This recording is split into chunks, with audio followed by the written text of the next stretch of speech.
परभणी येथील तुळजापूर गावातील गणेश बोचरेंनी मुलगी पूजाचे लग्न शेलेवाडीतील गजानन निर्वळ यांच्यासोबत पक्के केले. लग्नात थेट हुंडा न घेता त्यांनी फ्रीज कपाटापासून सर्व घरगुती सामानाची मागणी व लग्न चांगल्या पद्धतीने करून मागितले. 3 डिसेंबर 2024ला त्यांचं लग्न झालं. त्यानंतर पूजा नवरा, सासू सासरे, नणंद व तिच्या 2 मुलांसह पुण्यातील स्पाईन सिटीत राहायला आले. सुरुवातीचे 3 महिने आनंदात गेले.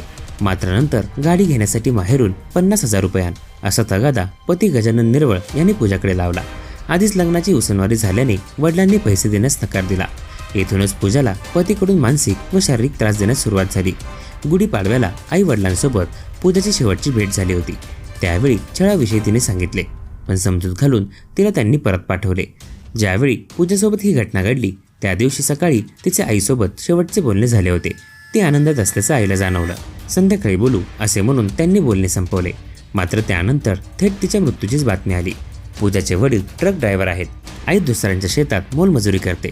आई रेखा बोचरे यांनी सांगितलं की झेपत नसतानाही लग्नात 3 लाखांचा खर्च केला. 2 लाखांचे सामान दिले. माझी मुलगी गरीब कुटुंबातली आहे म्हणून पोलिसांनी आजवर कोणतीही ठोस कारवाई केलेली नाही असा आरोप त्यांनी केला आहे. माझी मुलगी अभ्यासात खूप हुशार होती. परिस्थितीमुळे आम्ही लवकर तिचे लग्न लावलं. लहानपणापासून कष्ट करत तिने 12वी पर्यंतचं शिक्षण पूर्ण केलं. लग्नानंतरही ती नर्सिंगचे शिक्षण घेत होती. तिची मोठी स्वप्ने होती. जीवन संपवणाऱ्यातली ती नव्हतीच. तिने तिचं जीवन संपवलं यावर आमच्या गावात कोणालाही विश्वास बसत नाहीये. अजूनही पोलिसांनी आम्हाला शवविच्छेदन अहवाल दिला नाही.